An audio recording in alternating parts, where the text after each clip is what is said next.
नमस्कार, आपका स्वागत है मेरी क्लास में। हमारा टॉपिक चल रहा है हिंदी साहित्य का इतिहास। हमने हिंदी साहित्य के इतिहास में आदिकाल की पृष्ठभूमि के रूप में नाथ साहित्य, जैन साहित्य, राज साहित्य ये सब कर लिया है। आदिकाल की विशेषताएं भी कर ली है हमने। तो आज हम करने जा रहे हैं आदिकाल के प्रसिद्ध कवि जो है विद्यापति, उनके बारे में आज हम करेंगे। देखिए विद्यापति, उनके विषय में विशेष तथ्य जो होंगे वो हम करेंगे विद्यापति।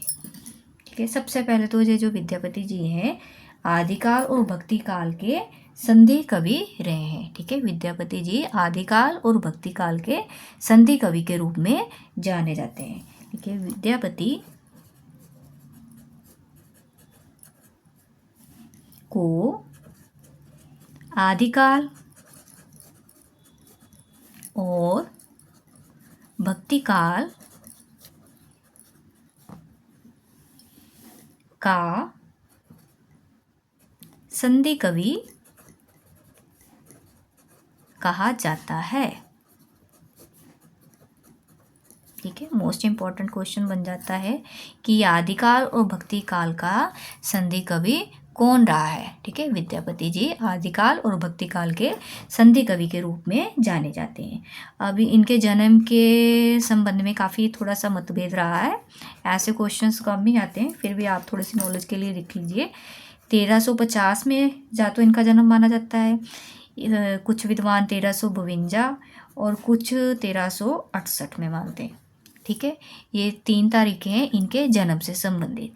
ठीक है, अब है मृत्यु के लेकर के।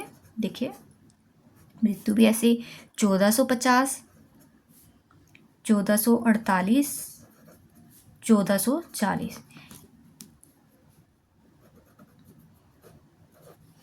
ठीक है, ये इनकी मृत्यु के संबंध में है। ऐसे क्वेश्चंस कम ही आते हैं। आप मुख्य रूप से 1350 से 1450 इनका टाइम पीरियड याद रखिए कि इस टाइम पीरियड में इनका जन्म और मृत्यु हुई थी। ठीक है, और कहाँ हुआ था, देखिए ये क्वेश्चन आ जाता है कि विद्यापति जी का जन्म कहाँ हुआ। बिहार के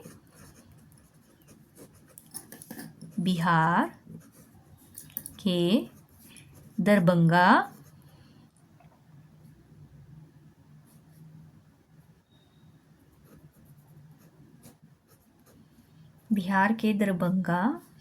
जिले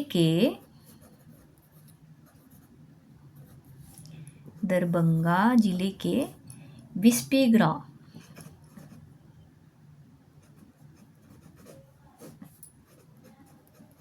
ठीक है, बिहार के दरभंगा जिले के बिस्पी ग्राम में विद्यापति जी का जन्म हुआ। दरभंगा भ भालू वाला है।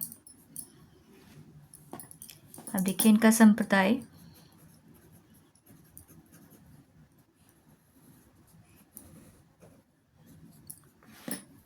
विद्यापति जी शैव संप्रदाय के कवि थे। ठीक है, किस संप्रदाय के थे?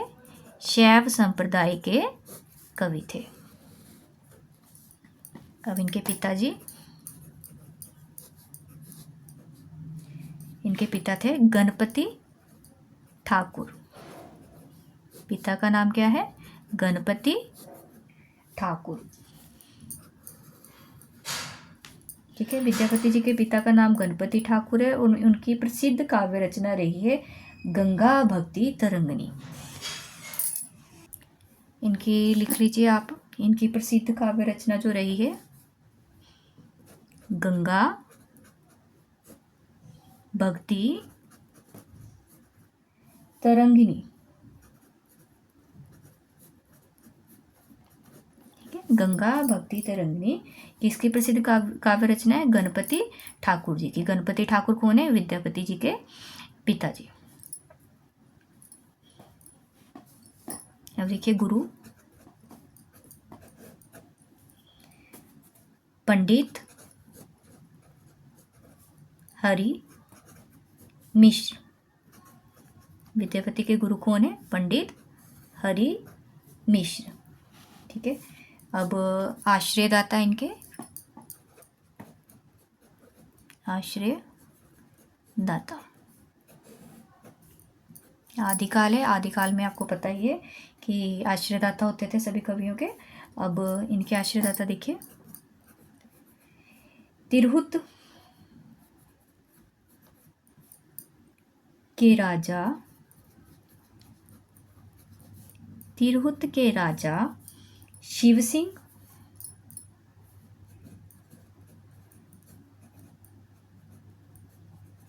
और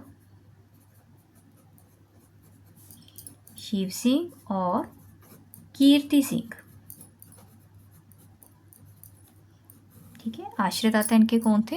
तिरहुत के राजा शिव सिंह और कीर्ति सिंह के ये राज दरबारी थे। ठीक है, विद्यापति किसके राज दरबारी थे? शिव सिंह और कीर्ति सिंह के। ये दोनों नाम आपने याद रखने हैं। अब देखिए विद्यापति जी की रचनाएं जो इम्पोर्टेंट रही हैं। विद्यापति जी ने संस्कृत, अवहट और मैथिली में रचनाएं की। सबसे पहले हम इनके संस्कृत के ग्रंथ लिखेंगे। संस्कृत ग्रंथ। ठीक है, संस्कृत के ग्रंथ कौन कौन से देखे? संस्कृत ग्रंथ शैव, सर्वस्व, सार। ठीक है, शैव, सर्वस्व, सार। अगला देखिए, भू परिक्रमा, भू परिक्रमा। अगला है पुरुष परीक्षा, पुरुष परीक्षा। अगर देखिए, गंगा वाक्यावली, गंगा वाक्यावली।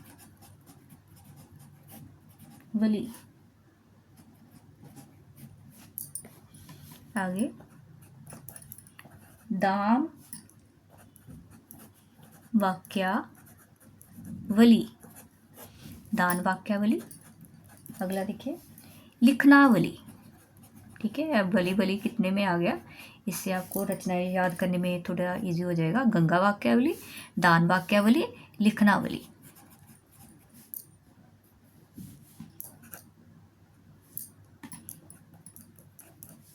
अब देखिए, दुर्गा भक्ति तरंगिणी, दुर्गा भक्ति तरंगिणी। जो इनके पिताजी की लिखी हुई थे वो थी गंगा भक्ति तरंगिणी। ठीक है, पिताजी की लिखी हुई थी गंगा भक्ति तरंगिणी। दुर्गा भक्ति तरंगिणी किसकी है? ये विद्यापति जी के स्वयं की लिखी हुई है। ये भी इनके पिताजी ने लिखी थी, बट विद्यापति जी ने इसे पूरा किया था। ठीक है, दुर्गा भक्ति तरंगिणी क्या है? पिताजी ने लिखी थी, पर पूरा इसे विद्यापति जी ने स्वयं किया था, दुर्गा भक्ति तरंगिणी।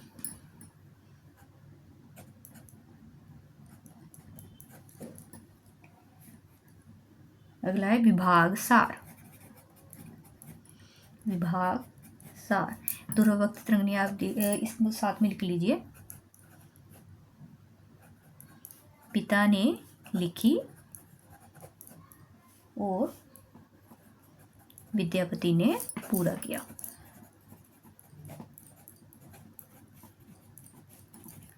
क्वेश्चन आ जाता कि ऐसी कौन सी रचना है जिसको विद्यापति जी के पिता ने लिखा परंतु पूरा उन्होंने स्वयं किया। ठीक है, दुर्गा भक्ति तरंगिणी। ऐसे वाले क्वेश्चंस इंपॉर्टेंट हो जाते हैं, इनको लाइटली मत लेना। दुर्गा भक्ति तरंगिणी ये वैसे भी इंपॉर्टेंट है।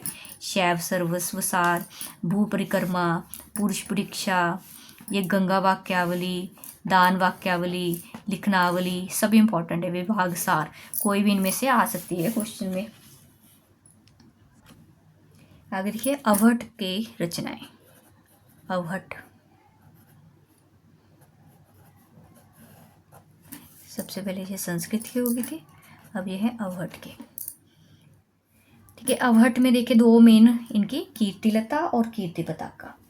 कौन कौन सी है? कीर्तिलता, कीर्तिलता के बारे में लिखिए। कीर्तिलता में ये जो कीर्तिलता है, इन्होंने किसके बारे में लिखा है? कीर्तिलता में कीर्ति सिंह। कीर्तिलता में कीर्ति सिंह की वीरता का वर्णन किया है।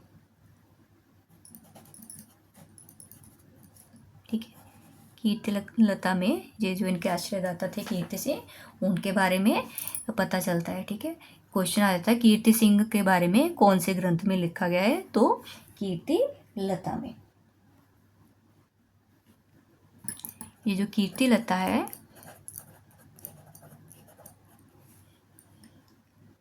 की रचना, कीर्ति लता की रचना ब्रिंग ब्रिंगी, ब्रिंग ब्रिंगी संवाद के रूप में हुई। ठीक है, इससे पहले मैंने आपको शुक शुकी संवाद के रूप में एक ग्रंथ बताया था। कौन सा ग्रंथ था, अगर आपको याद हो तो? कौन सा ग्रंथ था वो था पृथ्वीराज रासो। उसमें क्या था, शुक शुकी संवाद के रूप में उस ग्रंथ को बताया। आचार्य हजारी प्रसाद द्विवेदी ने उसको शुक शुकी संवाद बताया है। जैसे इसको क्या है, ब्रिंग ब्रिंगी, कीर्तिलता को ब्रिंग ब्रिंगी, और पृथ्वीराज रासो को क्या है, शुक शुकी। ठीक है, इसमें आपको कन्फ्यूज़न नहीं होनी चाहिए। देखिए, लता पर कौन होते हैं, ब्रिंग मंडराते हैं ऐसे, इसको हिंट दे लीजिए। ठीक है, लता से आप वर्ड याद रखिए, ब्रिंग ब्रिंगी। ठीक है, और पृथ्वीराज रासो को क्या है, शुक शुकी संवाद के रूप में जाना जाता है।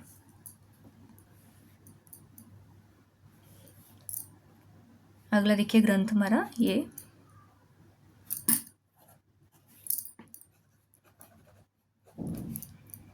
कीर्ति लता के बारे में हमने कर लिया। आगे देखिए कीर्ति पताका।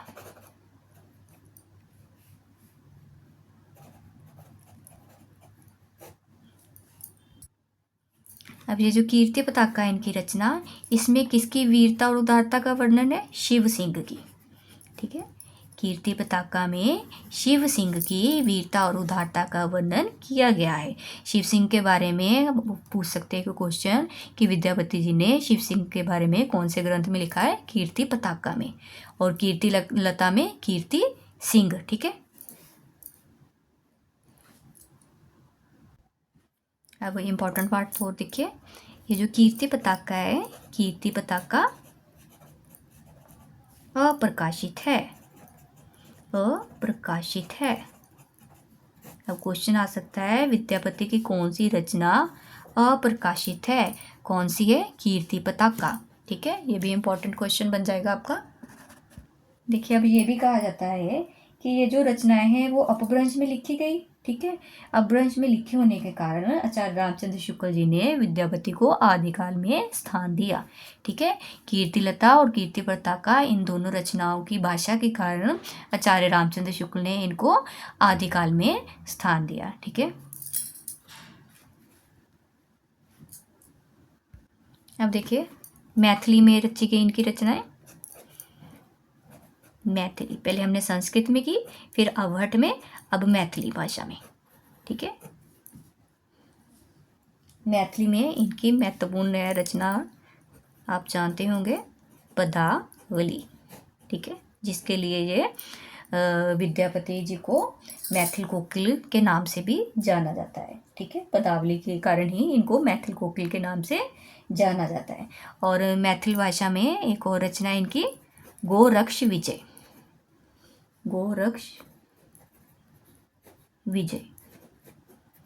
ठीक है, गोरक्ष विजय क्या है, यह है एक नाटक। गोरक्ष विजय क्या है, नाटक है। विद्यापति का नाटक पूछ ले तो गोरक्ष विजय।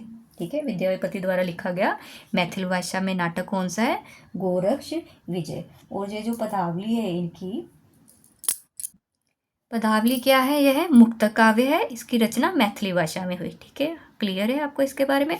फिर है गोरक्ष विजय, ये क्या है, नाटक है। गोरक्ष विजय के बारे में आप थोड़ा सा और लिख सकते हैं, इसको भी लिख लीजिए, ये मुक्तक काव्य है। ठीक है, पदावली क्या है, मुक्तक काव्य।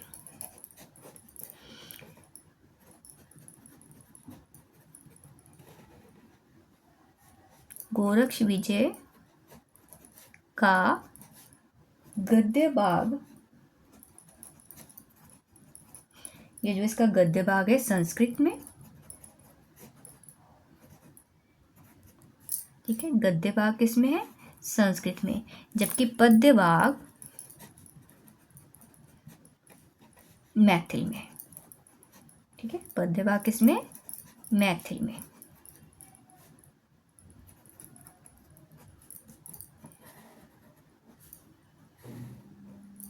ठीक है। गद्य से आपको पता ही है ना, गद्य किसको कहते हैं।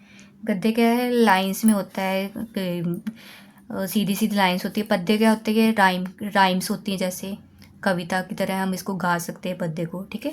गद्य क्या है, सीधी भाषा, जैसे नाटक वगैरह होते हैं, ठीक है, उपन्यास वगैरह होते हैं, वो गद्य की कोटि में आते हैं। पद्य क्या है, कविता होती है, लाइंस में होता है, मुक्तक काव्य होता है। ठीक है। गोरक्ष विजय नाटक है और उसमें गद्य और पद्य दोनों है।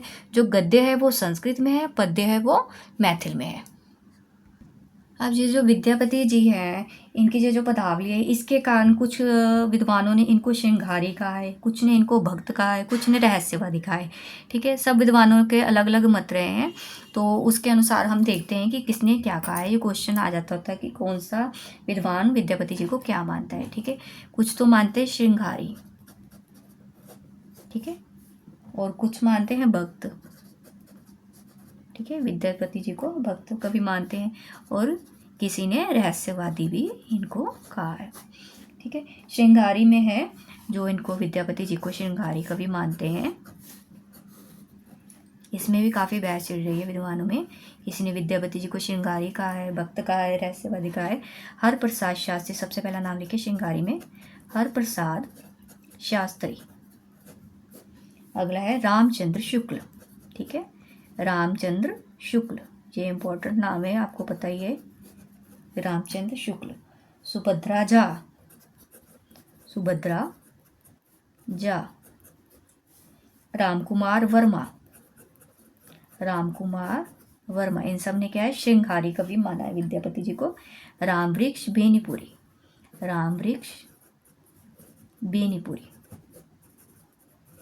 ठीक है। ये हो गए हमारे श्रृंगारी। और फिर जिन्होंने भक्त माना है वो है सबसे पहले बाबू ब्रजनंदन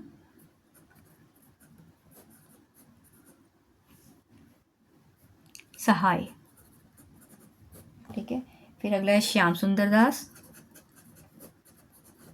श्याम सुंदर दास। फिर आगे हजारी प्रसाद द्विवेदी, हजारी प्रसाद द्विवेदी। पेपर की दृष्टि से इम्पोर्टेंट, रामचंद्र शुक्ल के बारे में पूछ लेते, रामकुमार वर्मा, रामवृक्ष बेनीपुरी। ठीक है। इसमें श्याम सुंदर दास, हजारी प्रसाद द्विवेदी, ये मेन रहेंगे, वैसे आपको बाकी नॉलेज होनी चाहिए। देखिए जॉर्ज ग्रियर्सन, रहस्यवादी जॉर्ज ग्रियर्सन।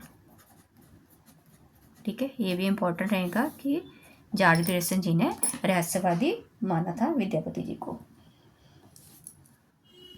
अगला है नागेंद्र नाथ गुप्त, नागेंद्र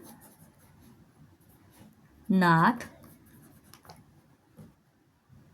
गुप्त। ठीक है। फिर अगला है जनार्दन मिश्र, जनार्दन मिश्र।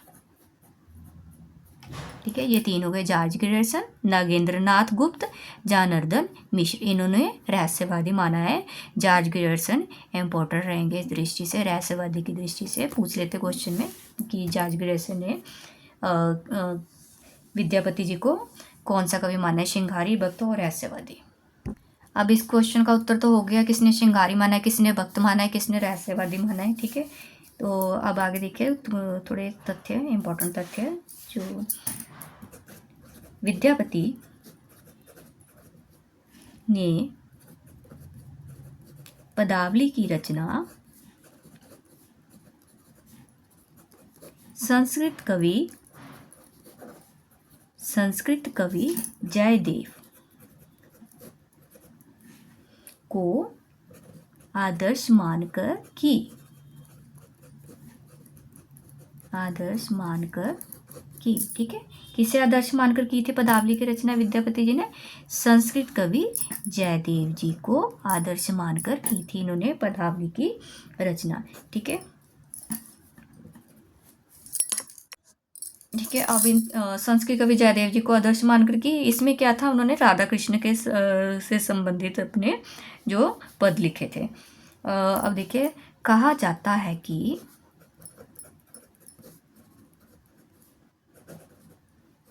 चैतन्य महाप्रभु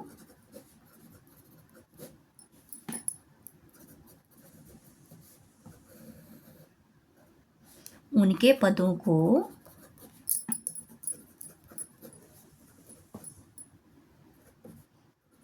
इतने तन्मय होकर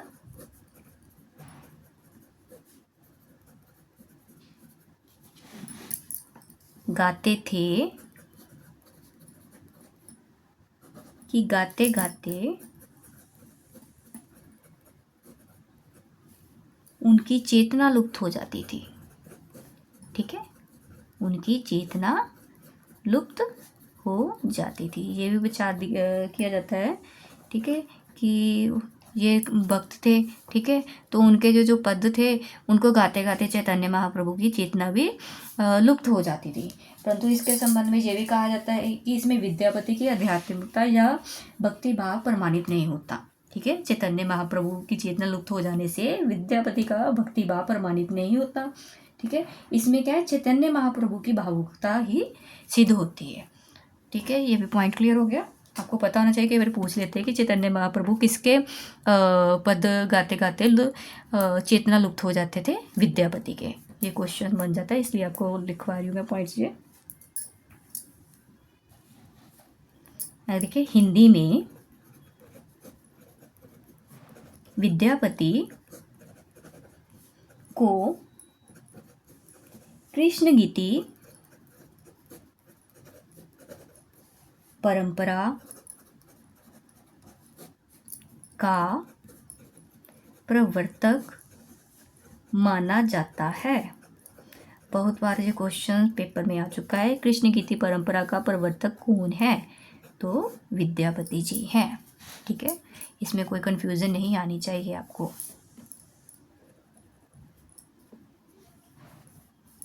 अब देखिए, राधा कृष्ण, पहले ही मैंने आपको बताया था कि पदावली में क्या है, राधा कृष्ण से संबंधित इन्होंने पद लिखे थे। राधा कृष्ण के आधार, राधा कृष्ण को आधार बनाकर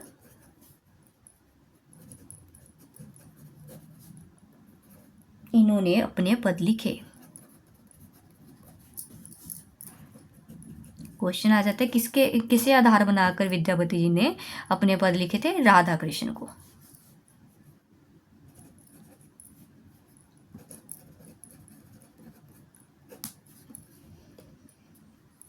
अब इनकी मधुर पदावली और संगीतात्मकता के कारण, ठीक है, जो इन्होंने पदावली लिखी थी उसकी जो संगीतात्मकता थी, उसकी जो मधुर पदावली थी, उसके कारण ही इनको अभिनव जयदेव और मैथिल कोकिल कहा जाता है। ठीक है, अभिनव जयदेव और मैथिल कोकिल क्यों कहा जाता है? क्योंकि इन्होंने जो पदावली लिखी थी वो क्या थी? मधुर थी। ठीक है, और संगीतात्मकता के कारण इनको मैथिल कोकिल और अभिनव जयदेव कहा गया है।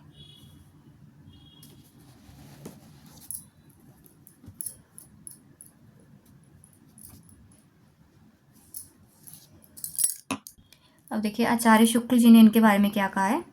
आचार्य शुक्ल ने विद्यापति को शुद्ध श्रृंगारी कवि कहा है। शुद्ध श्रृंगारी कवि कहा है। क्वेश्चन आता है कि आचार्य शुक्ल ने विद्यापति को क्या कहा है? शुद्ध श्रृंगारी कवि। देखिए, एक और कथन लिखे आचार्य शुक्ल का। अब ये इनको भक्त कवि कहे जाने के विरुद्ध थे। ठीक है, इन्होंने शुद्ध श्रृंगारी कवि कहा है। अब ये मोस्ट इम्पॉर्टेंट लाइन है, बहुत बारी पूछी गई है। आध्यात्मिक रंग के चश्मे आजकल बहुत सस्ते हो गए हैं।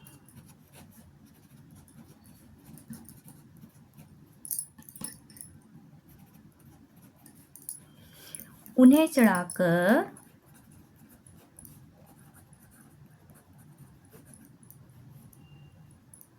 जैसे कुछ लोगों ने गीत गोविंद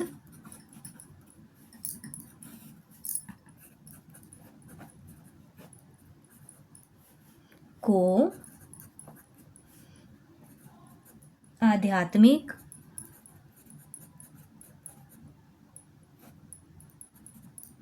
बताया है,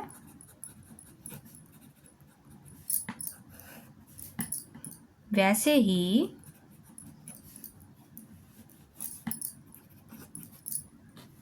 विद्यापति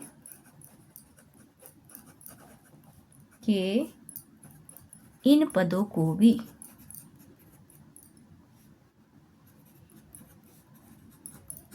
ठीक है। जैसे आचार्य शुक्ल जी ने विद्यापति द्वारा जो मैथिली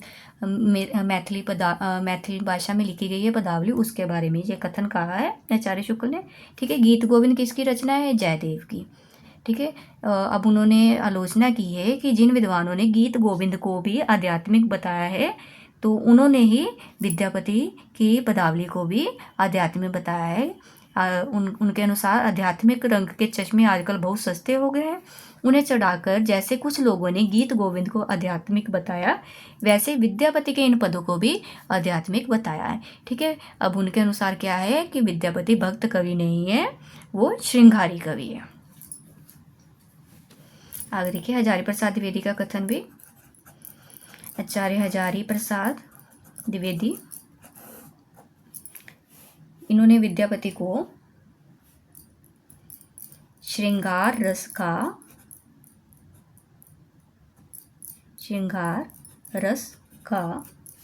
सिद्ध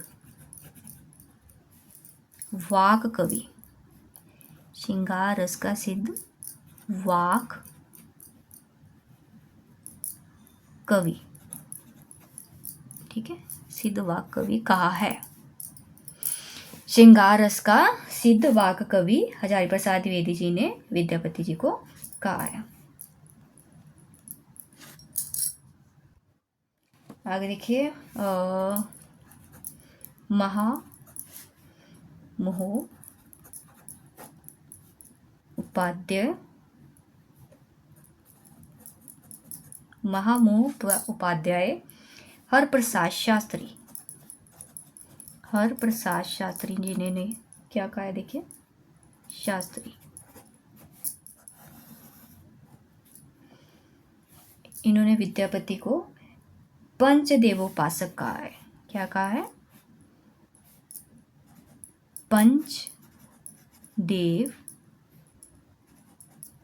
पंचदेवोपासक। ठीक है, पंचदेवोपासक किसने कहा है? हरप्रसाद शास्त्री जी ने विद्यापति को पंचदेवोपासक कहा है। आगे देखिए बच्चन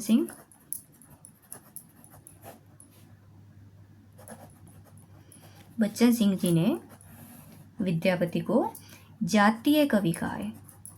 क्या कहा है? जातीय कवि कहा है। बच्चन सिंह ने विद्यापति को जातीय कवि कहा है। आगे देखिए सूर्यकांत त्रिपाठी निराला, ये सारे इंपॉर्टेंट हो जाएंगे, किसने क्या कहा है आप उन्हें ध्यान में रखना है। सूर्यकांत त्रिपाठी निराला, एक दो बार आप रिपीट करेंगे इसको तो आपको याद हो जाएगा। ये सूर्यकांत त्रिपाठी निराला ने पदावली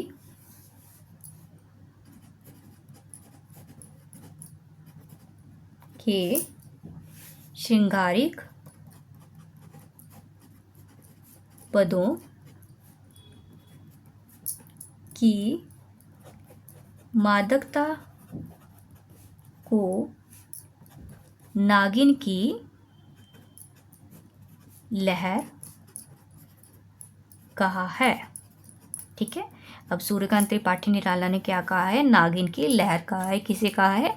जो इनके श्रृंगारिक पद है पदावली में, उसे नागिन की लहर कहा है।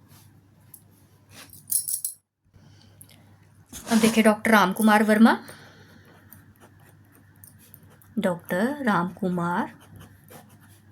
वर्मा, ये सब आपको इकट्ठा एक साथ कहीं पर भी नहीं मिलेगा। मैंने 2-3 बुक्स से इकट्ठा करके सारी सामग्री एक जगह इकट्ठी करके दी है आपको, इसलिए आप ध्यान से कीजिए इसे।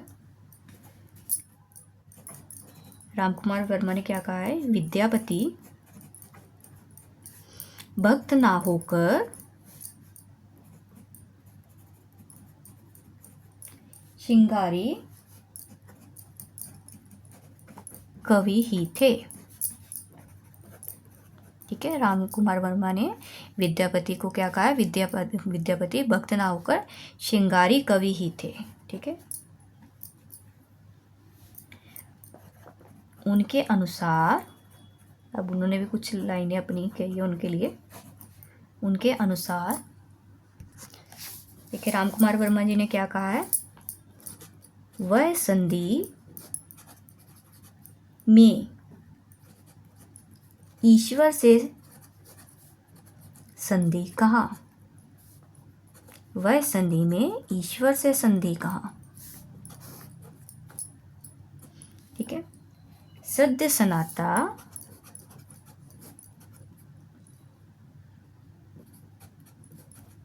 में ईश्वर से नाता कहा,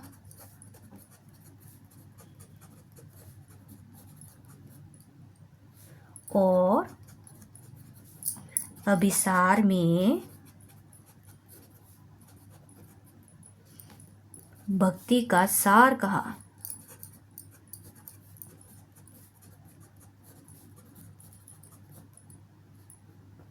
ये कथन किसने कहा है, राम कुमार वर्मा जी ने कहा है। ठीक है, विद्यापति जी के लिए। ठीक है, जो उन्होंने पदावली में ये श्रृंगार से संबंधित ये जो शब्द यूज़ हुए हैं, देखिए वै संधि, सद्य सनाता, अभिसार, ठीक है, ये सब क्या है, श्रृंगार से संबंधित है, संयोग से श्रृंगार। तो इनकी प्रचुरता पाई जाती है विद्यापति जी की पदावली में, वै संधि, सद्य सनाता, अभिसार। ठीक है, तो राम कुमार वर्मा जी ने कहा है कि वै संधि में ईश्वर से संधि कहा, सद्य सनाता में ईश्वर से नाता कहा, अभिसार में भक्ति का सार कहा। ये आपने याद रखना है किसने किसके लिए कहा है वर्डिंग को।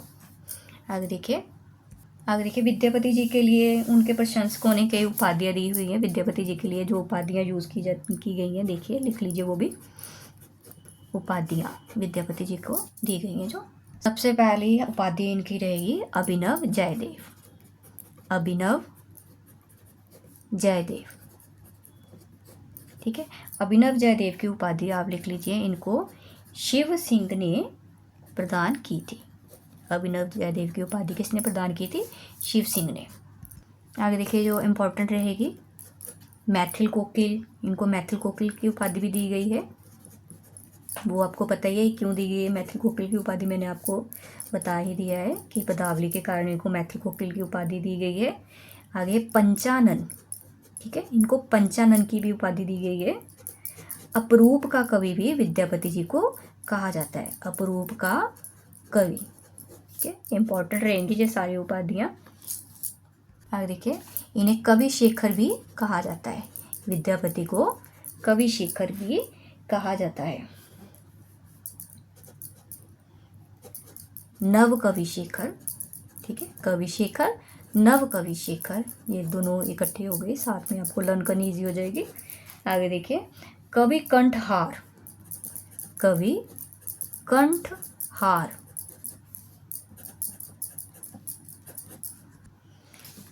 खेलन कवि, खेलन कवि, दशावधान, दशावधान, अवहट के कवि, अवहट के कवि, ये तो पता चली जाएगा अवहट के कवि विद्यापति जी हैं। देखिए इसमें अभिनव जयदेव, मैथिल कोकिल, अपरूप का कवि, पंचानन, ये कवि शेखर, नव कवि शेखर आपको साथ ही याद हो जाएगा। खेलन कवि मोस्ट इम्पॉर्टेंट रहेगा, ठीक है, ये सारे इंपॉर्टेंट ही रह जाएंगे। कवि कंठहार, खेलन कवि तो पूछा भी गया है कि खेलन कवि किसे कहा जाता है। अपरूप का कवि भी बड़ी बारी पूछा जा चुका है। ठीक है, आप सिर्फ अभिनव जयदेव मैथिल कोकिल तक मत सीमित रह जाइए, ये भी आपको पता होना चाहिए। कवि शेखर, नव कवि शेखर तो आपको साथ ही याद हो जाएगा। अपरूप का कवि, खेलन कवि, ठीक है, मोस्ट इंपॉर्टेंट रह जाएंगे। इनको भी आपने ध्यान में रखना है कि ये किसको उपाधि दी गई है, खेलन कवि किसे कहा जाता है, ऐसे क्वेश्चन आ जाता है। खेलन कवि विद्यापति को कहा जाता है। तो आज के लिए इतना ही, बाकी हम कल करेंगे। धन्यवाद आपका।